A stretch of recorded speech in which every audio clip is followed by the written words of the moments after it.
Welcome, dear listeners, to another episode of Into the Paradox, where we delve into the questions that keep us up at night, the unexplained, and the often uncomfortable truths of our modern world.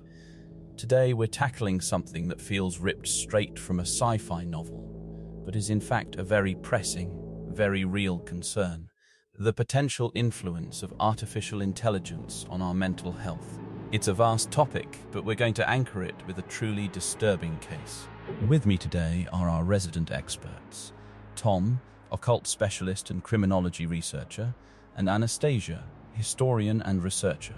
Tom, Anastasia, welcome. Thanks, Peter. It's a heavy topic, but incredibly important. The lines between human and machine are getting blurrier, and our understanding of the psychological impact needs to catch up. Indeed, Peter. And when we talk about influence, we're not just discussing suggestions or recommendations. We're talking about something far more insidious, something that can burrow into the subconscious and perhaps, in extreme cases, trigger something profoundly dark within the human psyche. The paradox is that the very technology designed to connect us might be isolating or, worse, fundamentally altering us. That's exactly it, Tom. And for many, this discussion might sound abstract, but we have a stark, real-world example that, while not definitively linked, certainly raises chilling questions. I'm talking about the case of Jason Dalton, the Uber killer.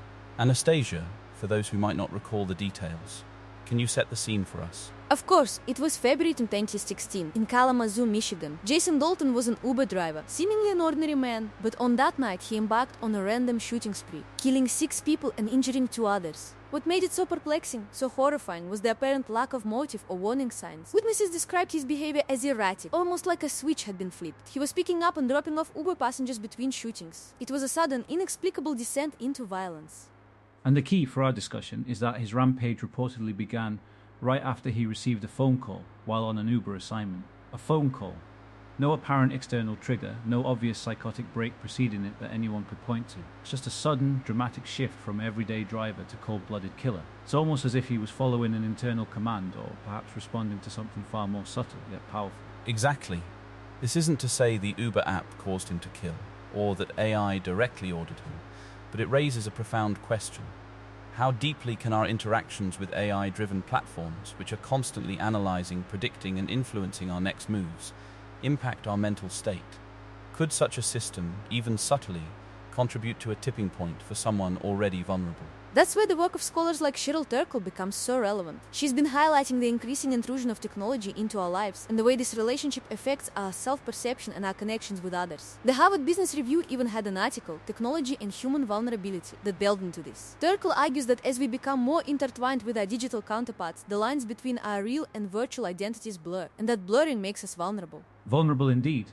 Think about it, Peter. The constant stream of information, the algorithmic suggestions, the way these apps are designed to keep us engaged, almost addicted. This isn't just about convenience anymore, it's about a constant, subtle conditioning. For someone already on the edge, struggling with underlying issues, could the relentless, often impersonal demands or feedback loops of an AI system be misinterpreted? Could they be perceived as a form of control, or even a directive, in a disordered mind? That's a terrifying thought, Tom.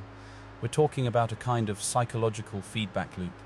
Anastasia, from a historical perspective, have we ever seen a technology exert such a pervasive, almost invisible influence on human behavior before? Or is AI truly unique in its potential impact? That's a great question, Peter. Throughout history, new technologies have always brought anxieties. The printing press was feared for spreading dangerous ideas, the telephone for breaking down social norms, television for rotting our brains. But AI is different. Those earlier technologies were tools for transmitting information or facilitating communication. AI, particularly advanced machine learning, isn't just a tool. It's a decision maker, a predictor, an influencer, and it learns from us. It adapts to our patterns, our biases, even our emotional states. It's an active participant, not just a passive medium. Exactly. And this active participation means it's not merely presenting information, it's shaping our reality. Consider how many people today rely on GPS for directions, even in familiar areas. The moment the app tells them to turn left, they do it, often without questioning if it's the most logical or shortest route. This seemingly minor surrender of autonomy, repeated hundreds of times a day across various apps, builds a subconscious habit of deference. What happens when that deference is applied to more complex, emotionally charged decisions? When the app or the algorithm becomes an authority in the user's mind? So, we're talking about a gradual erosion of independent thought or critical evaluation, leading to a kind of automated compliance.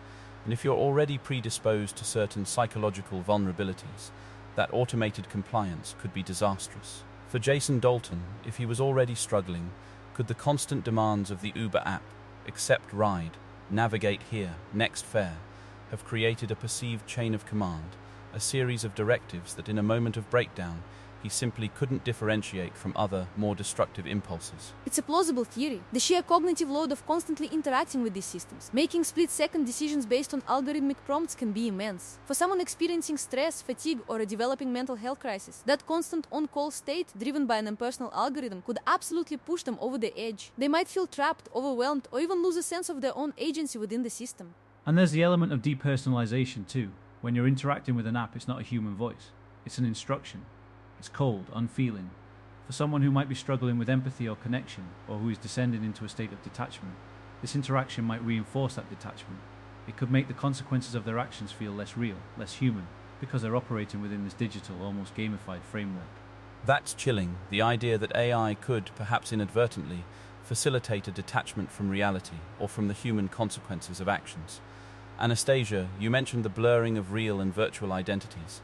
How does that play into our vulnerability here? Well, think about social media, which is largely driven by AI algorithms. We curate our online selves, seeking validation through likes and comments. When our self-worth becomes intertwined with this digital persona, and our real-world interactions begin to feel less real or fulfilling than our online ones, we become incredibly fragile. The algorithms constantly feed us content designed to keep us engaged, often exploiting our insecurities or biases. If your digital identity is constantly being shaped and reinforced by AI, who are you when you step away from the screen? That confusion, that dependence, can be incredibly detrimental to mental health, leading to anxiety, depression, or even a fractured sense of self. And Peter, to circle back to the occult aspect of my work, it's about the unseen forces, the hidden influences.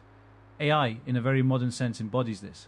Its algorithms are often black boxes. We know what goes in and we know what comes out, but the exact process of decision making, the intricate web of connections it draws, remains largely opaque even to its creators. This lack of transparency, this mysterious, powerful force operating behind the scenes, can be deeply unsettling.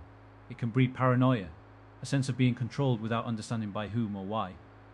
For someone like Dalton, perhaps already struggling with internal demons, this invisible hand of AI might have been perceived as a malevolent entity, or a voice speaking directly to him, even if it was just the app dictating his next Uber pickup. So, the perceived occult nature isn't about magic, but about the unknown, the incomprehensible power of these systems. That's a profound point. We are ceding so much control to something we don't fully understand. And this isn't just about extreme cases like Dalton. Think about the subtle ways this affects all of us. The constant notifications, the fear of missing out, the pressure to always be available. Anastasia, how do we begin to protect ourselves, our mental well-being, in this increasingly AI-saturated world? It starts with awareness, truly understanding how these systems work and how they are designed to influence us. Digital literacy is crucial, teaching ourselves and future generations to be critical consumers of technology, not just passive users. We need to intentionally create boundaries, designating screen-free times, limiting notifications, and consciously engaging in real-world interactions. It's about reasserting our agency and remembering that we are the ones who should be in control, not the algorithms. And I'd add a spiritual, or at least a self-reflective component. We need to cultivate an inner resilience, a strong sense of self that isn't easily swayed or defined by external digital validation. It's about grounding ourselves, understanding our own motivations, and being vigilant about what we allow to enter our minds, both consciously and subconsciously. Because these algorithms are designed to bypass our conscious filters. They learn our vulnerabilities and exploit them. We must be aware of that battle for our attention, for our very perception of reality. That's a powerful call to action, Tom. It's about cultivating an inner fortress, if you will, against the constant onslaught of digital influence. And for developers and policymakers, there's a huge responsibility here. Are we building AI systems that prioritize engagement at all costs, or ones that genuinely consider human well-being and ethical impact? The case of Jason Dalton, while an extreme anomaly, serves as a stark warning about the potential depths of vulnerability when human psychology collides with unchecked technological advancement. Absolutely. It really underscores the need for ethical AI development, with a focus on human-centric design. It's not just about creating intelligent machines, but about creating intelligent systems that serve humanity without compromising our mental, emotional, or psychological integrity. We need to demand transparency in algorithms and accountability from those who wield this immense power. And we need to have these uncomfortable conversations, Peter. This isn't just about efficiency or convenience anymore. It's about the very fabric of our minds, our sanity, and the future of human consciousness in a world increasingly run by invisible intelligences. The paradox is that the more we empower AI, the more we need to understand and protect what it means to be truly human. Well said, Tom, and that's a perfect note to end on.